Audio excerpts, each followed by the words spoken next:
राधे राधे दोस्तों, स्वागत है आप सभी का राधा रानी के छोटे से यूट्यूब चैनल पर। आप सभी को पता है कि मैं आपके लिए व्रत की कथाएं, व्रत की पूजा विधि और आने वाले जो व्रत त्यौहार होते हैं उनकी जानकारी लेकर आती हूँ। तो जैसे कि आप सभी को पता है दोस्तों, सावन का महीना चल रहा है और सावन के महीने में कृष्ण पक्ष ख़त्म हो चुका है, शुक्ल पक्ष हमारा शुरू हो चुका है। तो प्रत्येक पक्ष में एकादशी आती है। जो कृष्ण पक्ष की एकादशी थी वह तो जा चुकी है और अब आएगी शुक्ल पक्ष की एकादशी। तो सावन महीने की साल 2025 शुक्ल पक्ष की एकादशी की तिथि रहेगी 5 अगस्त 2025 की। वैसे तो ये है जो एकादशी है वह 4 अगस्त को दोपहर को 12 बजे के बाद से शुरू हो जाएगी। लेकिन आप सभी को मैंने पहले भी कई बार बताया है कि भारत में जो भी त्यौहार बनाए जाते हैं उदय तिथि के हिसाब से बनाए जाते हैं। जिस समय जो तिथि चल रही होती है और उस समय सूरज उग रहा होता है तो उसी हिसाब से, जैसे कि 5 अगस्त को सूरज भी उगेगा और उदय तिथि के जो एकादशी तिथि रहेगी वह भी चालू रहेगी। तो उसी हिसाब से 5 अगस्त को ही जो है सावन महीने की एकादशी का त्यौहार बनाया जाएगा। तो आप सभी को पता है कि कोई भी जो व्रत होता है वो बिना कथा के अधूरा होता है।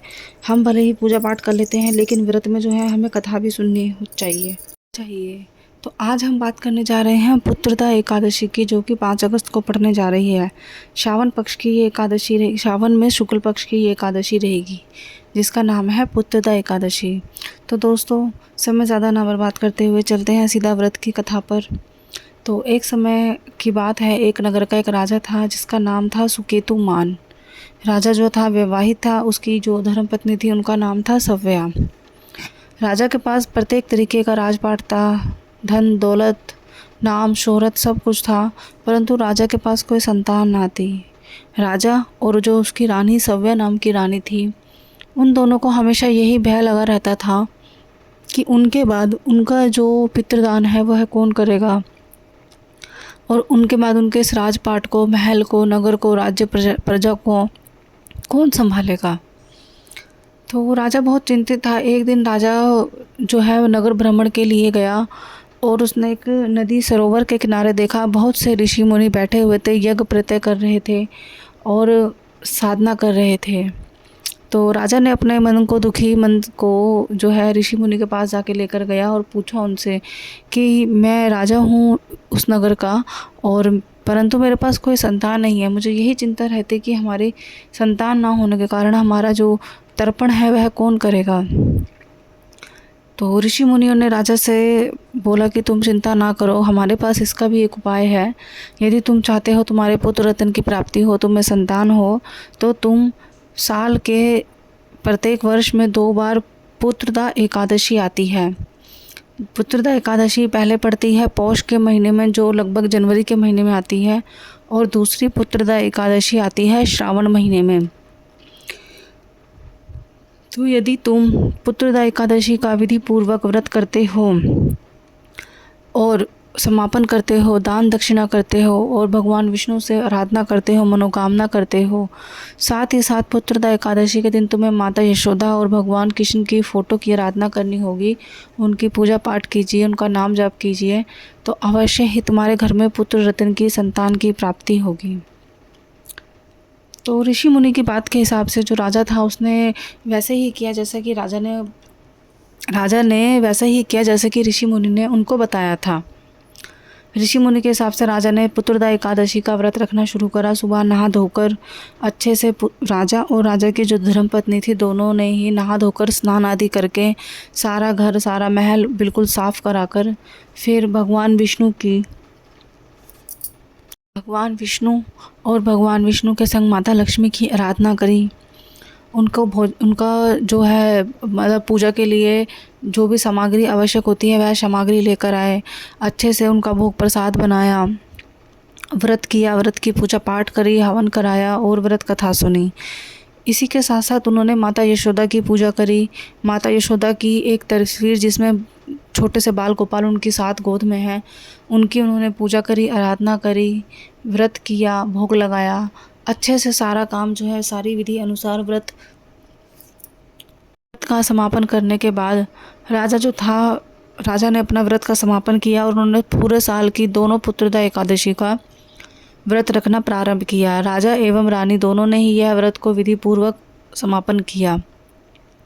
समापन करने के अगले दिन राजा और रानी ने दोबारा स्नान कर कर पूजा आदि कर कर दान दक्षिणा देकर गरीबों को भोजन कराकर, गरीबों के जो बच्चे होते हैं उनको भोजन वस्त्र आदि देकर अपना अन्न ग्रहण किया, क्योंकि ऐसा माना जाता है कि एकादशी के दिन अन्न ग्रहण नहीं किया जाता।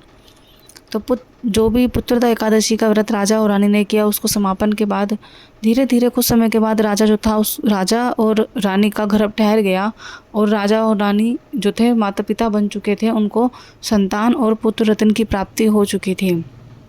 तो राजा ऋषि मुनि के पास गया। राजा ने ऋषि मुनि को बताया कि मुझे पुत्र रत्न की प्राप्ति हुई है, मैं बेहद खुश हूँ।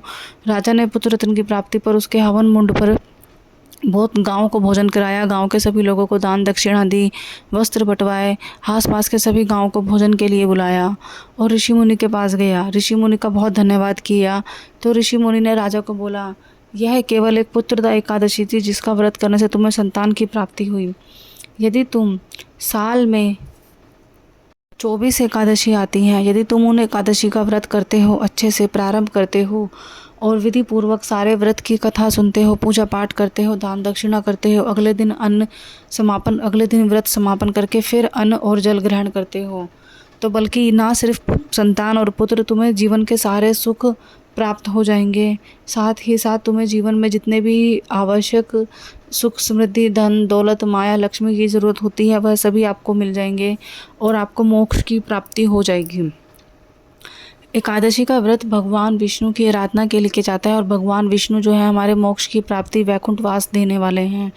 तो यदि तुम्हें वैकुंठ का वास चाहिए तो तुम्हें अवश्य ही एकादशी का व्रत रखना चाहिए। तो ऋषि मुनि की यह बात सुनकर राजा ने आश्चर्यचकित जगाया और उस दिन से राजा ने प्रत्येक एकादशी, हर महीने की दोनों एकादशी का व्रत रखना शुरू किया। राजा और रानी ने दोनों ने ही विधि पूर्वक यह व्रत किया और अपना जीवन सुखी सुखी बिताने लगे।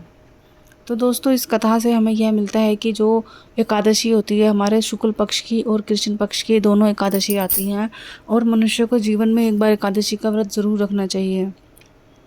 एकादशी का व्रत ना सिर्फ संतान प्राप्ति के लिए या जीवन के सुख संपत्ति के लिए, बल्कि मोक्ष की प्राप्ति और वैकुंठवास के लिए भी होता है। एकादशी का व्रत हमारे सभी प्रकार के पाप को नष्ट करता है। झूठ बोलना, चुगली करना, ब्राह्मण हत्या, गौ हत्या, जीव हत्या और भ्रूण हत्या, इस प्रकार की जो भी हमारे दोष होते हैं या हमारे ऊपर किसी प्रकार का दोष लगा हुआ होता है या हमारे किसी भी प्रकार के बुरे से बुरे पाप होते हैं, एकादशी का व्रत करने से वह पाप हमारे नष्ट हो जाते हैं, वह पाप हमारे ख़त्म हो जाते हैं और साथ ही साथ हमें मोक्ष की प्राप्ति होती है। तो दोस्तों, यह थी एकादशी व्रत की कथा। अब हम बात करते हैं एकादशी की। साल 2025 सावन महीने की एकादशी मैंने आपको बता दिया है 5 अगस्त को रहेगी। आप भ्रम में ना पड़िएगा, क्योंकि आजकल कुछ ऐसा ही हो रहा है त्योहारों के साथ कि 2 दिन के त्यौहार के चक्कर में थोड़ा जो है कन्फ्यूज़न हो जाती है। तो मैं आपको बता देती हूँ, एकादशी की जो तिथि रहेगी वह 4 तारीख को 12 बजे से शुरू हो जाएगी, लेकिन सूरज जो होता है वह 12 बजे से पहले ही उग जाता है, तो इसलिए हम यह तिथि को नहीं मानेंगे। 4 अगस्त को कोई एकादशी का व्रत नहीं रखा जाएगा। अब जब 5 अगस्त को सूर्य उदय होगा और उस समय एकादशी का तिथि समय चल रहा होगा, तो 5 अगस्त को ही जो है एकादशी की तिथि बनाई जाएगी, एकादशी का व्रत बनाया जाएगा। एकादशी की जो पूजा पाठ है वह 5 अगस्त को ही की जाएगी, ठीक है। और उसी प्रकार तुम लोग जो है 6 अगस्त को द्वादशी, अगले दिन वैसे तो जैसे मैंने आपको बताया कि 4 अगस्त को एकादशी 12:30 बजे शुरू होएगी और 5 अगस्त को दोपहर में 2-2:30 बजे तक ख़त्म हो जाएगी। तो दोपहर के 2-2:30 बजे तक जो है द्वादशी की तिथि भी शुरू हो जाएगी, लेकिन उदय तिथि के हिसाब से तो 5 अगस्त को ही व्रत रहेगा। तो आप अपना जो तर्पण है वह अगले दिन 6 अगस्त को ही कीजिएगा, त्रयोदशी के दिन। त्रयोदशी के दिन सुबह के समय आप भोर में 5 बजे से लेकर 7:30 बजे तक अपना व्रत का जो है तर्पण कर सकते हो। स्नान आदि कर कर भगवान को पूजा आराधना करके, भगवान विष्णु की, माता यशोदा की आरती कर कर, भोग प्रसादी कर कर, किसी ब्राह्मण को दान देकर, जो भी आपने पूजा की सामग्री है, या फिर किसी गरीब को दान देकर, उसके बाद आप अन्न और जल ग्रहण कीजिएगा 6 अगस्त को, ठीक है। क्योंकि 6 अगस्त को भी सुबह 9 बजे तक द्वादशी रहेगी, उसके बाद त्रयोदशी तिथि शुरू हो जाएगी और सावन महीने का प्रदोष व्रत 6 अगस्त को ही रखा जाएगा। तो यह थी एकादशी तिथि की जानकारी, एकादशी का पूजा का मुहूर्त और साथ ही साथ एकादशी व्रत की कथा। तो दोस्तों, मुझे उम्मीद है आपको मेरी कथा पसंद आई होगी। अगर आपको मेरी वीडियो अच्छी लगे तो मेरे चैनल को सब्सक्राइब कीजिएगा, वीडियो को लाइक कीजिएगा। मैं इसी तरह का कंटेंट आपके लिए लेकर आती हूँ ताकि पूजा पाठ से जुड़ी जो भी जानकारी है आपको एक ही जगह प्राप्त हो सके। और व्रत और त्यौहार की कथाएँ लेकर आती हूँ, क्योंकि आपको पता है कि बिना कथा, बिना किसी कथा के हमारा कोई भी व्रत या पूजा पाठ सब अधूरी होती है। अगर आपको अपने हिसाब से कुछ चाहिए हो तो आप प्लीज़ मुझे कमेंट कीजिएगा। फिर मिलते हैं अगली वीडियो में। राधे राधे दोस्तों।